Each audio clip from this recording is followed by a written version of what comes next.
I'll tell you a little bit about the sad story I live in that I've mostly tried to forgive and forget.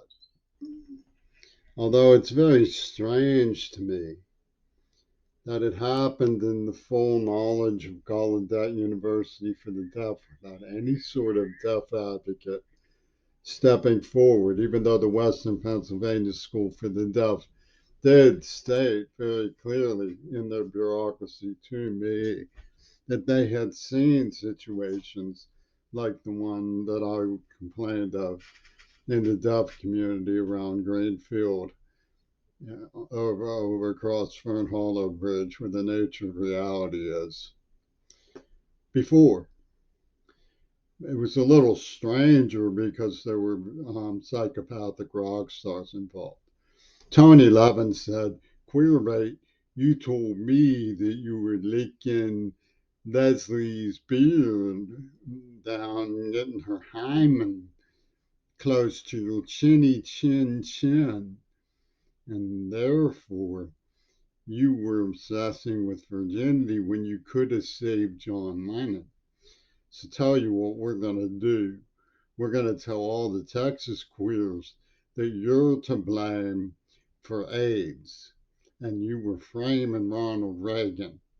And to make it even more fun, we're going to tell the macho uh, Asian-eyed dude who they prefer to squeeze that he gets Midori Goto in a payback pussyball ledger for the 5 abortions that you've been used for by Major League Baseball, I mean Major League Pussyball, the MLP. And then we're going to name Seattle stadiums after the people who wrote the script about murdering King, which was used to murder Cersei Kennedy. How you like that, Queerball? This is his name is Tony Levin. He's an obsessive psychopath from the Gurdjieff Society. This is for real now. So Midori Goto has me. They have me running through homelessness in Iowa, wandering the streets, sleeping on the ground, shivering, my teeth chattering, while they play out in media around me the story of the woman I admired and turned to for help being taken from me to advocate for the script writers in the script that murdered John Lennon. And get this, the King family, I mean, murdered Martin Luther King. And get this, the King family thought it was great because it was a white suck. So they obsessed, we're going to get the white suck. We get the white suck. We'll kick it in the face. They castrated me. They raped my deaf advocate. They gave me Parkinson's, diabetes for trying to get help from sexual slavery when I was kidnapped, tortured, and brutally gassed. These laughing stocks from the fourth dimension they think they're from. I mean, they have all Richard Starkey's weird cronies dressing up in, gems and top dollar necklaces and staking out Greta Thunberg with their Wazo whammy of Bitburg Belsen vibes for peace, of course. Yeah, it's all for peace. Because I mean, no, we don't lick the beard. So that they get the money, right? And that's the most important thing. That's the principle. That's the value. That's the code. That's the transcendentness. Okay, so they follow me around and they have these inject. One of these guys was they said he was the honorary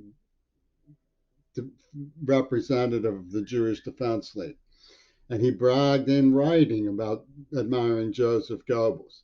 So we know for a fact Tony Levin's franchise is Spienerbin that Joseph Goes is this isn't a Howard Stern joke. The patron saint of the Jewish Defense League, and nobody calls him on it because he's with Frank Zappa. And they denied that I was evidence of torture, that they were preying on the neuroplasm.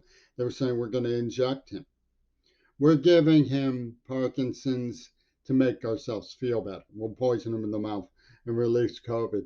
And all of these things are niceties that we're doing because he could have saved John Lennon. And and and this gets interesting. They're surrounding and they mercy raped a girl who has Down syndrome, is deaf, and has epilepsy. Why it's mercy rape? Because the Texas queers say that the real fight, Muhammad Ali said that I should be forced to raise the baby of the men who tortured me in the body of Midori Goto, who surrounds them because she likes their physique better. And they have a big one, they're not little dick. And they inject the queer ball with HIV and give him Parkinson's. And this Unit Zappa's mind just spins with this horrible hostility. And then they put up on their little marquee, "Oh, love of my life." That's love of my life. And this translates into the spirit of Martin Luther King and the minds of these rock stars. Okay, they can kill anybody. They followed a letter I wrote to Courtney Kennedy and delivered it with a whispery note about where two more Kennedys can be found in the bottom of the lake. Okay, and this is and they didn't even send an investigator to talk to me about it. Right, I have to live here in Tacoma, surrounded by the people who did it. Why? Because of that licky stripe on John Lennon's chinny chin chin.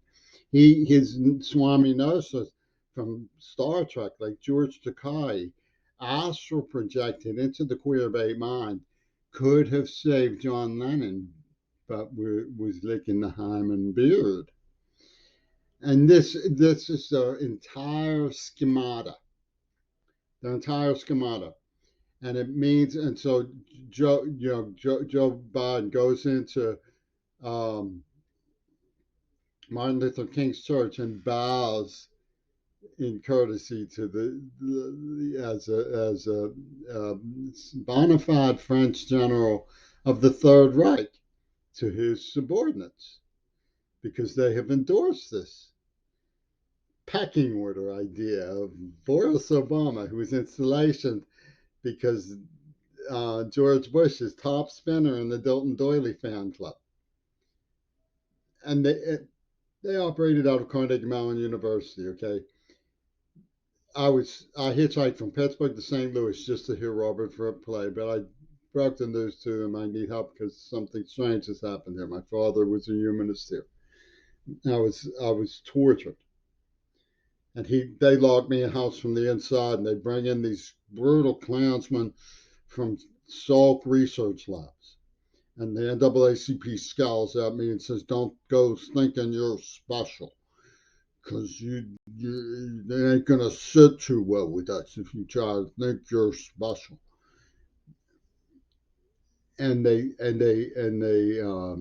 Meanwhile they're ripping off the museums and selling them, and they're making secret tapes, carving up, advertise. Okay, meanwhile they're burning girls' arms gangrenous at Mr. Rogers' studios. Literally, Matt Marcus did that to Noah on page. Noel's arm got gangrene from it. Okay, he said to bring them back to reality. Okay, so this is provincial norm they defended us. It's provincial norm. They're ripping off the museums. Well, Jaime Carmel is making secret tapes. Okay, secret tapes. And his expertise in his Wise Brothers circus favorite thing to do is to mistranslate. He talks about it in his articles. And he argues with anybody who says the computer translation can work, that it can't. He says, if you say I was tortured, it will come out as you are an ant and worm who deserve to be crushed. in Russian. And no matter what you say, he likes to make it sound different. So they overdub when I'm hostage and they're putting, images of men with their heads cracked open in my face and night living dead things. They put the zombie porno soundtrack in my psyche, and I say blurt something about Oswald wasn't such a lucky rabbit after all. And the burning spirits come running in, and they say, "I call full Buddha presto! Look what he said." And they set up shop in Wilkinsburg and down by Fern Hollow Bridge and start following nature of reality. Nature of reality. And this is what they call public education under the guidance of their spiritual professor, who speaks with what he calls a wind-borne clip from special education London. They had two special education programs at least. I mean, you call Parkinson's the third. The first one was to gas me in a special education about the Jewish Holocaust. This goes well beyond corporal punishment. They tortured me, they kidnapped me, they stomped on my face, they beat my brains in, they gassed me with toxic chemicals while I was on horrifying hallucinogens and locked in a garage while they spoke to me in tongues. That's their first one. The second was also a Holocaust survivor experiment, but this one was the genocide of Licky Chops, the injection ultimatum with the girl with the tattoo and the needle tracks. And their police detectives said they were just fucking with you. They blew up $10 million laboratory and ripped off $8 million from the museum. Oh, they're just fucking with you. And they said that I was getting hysterical because I reported that one of them drove recklessly at Kelly Elementary School. Well, he was an honorary Obama. You see, he out-harnessed me. He was as one with Temple University's Nature of Reality Black African warriors, and their mountains of swastikas. Sacred the African symbols, like Joseph Goebbels is sacred leader of the Jewish Defense League. Why? Because you have that stripe on your chinny chin, and could have saved John Lennon who was licking the hand pussy ball. This is Tony Levin's activity in his brain. Now, this is how his brain operates. And he goes around spreading germs, killing people, murdering Kennedy, stalking little girls because he can't get his head to overthrow his own circuitry, and he thinks that he has sublime sacred intuition. This is the reality of Tony Levin.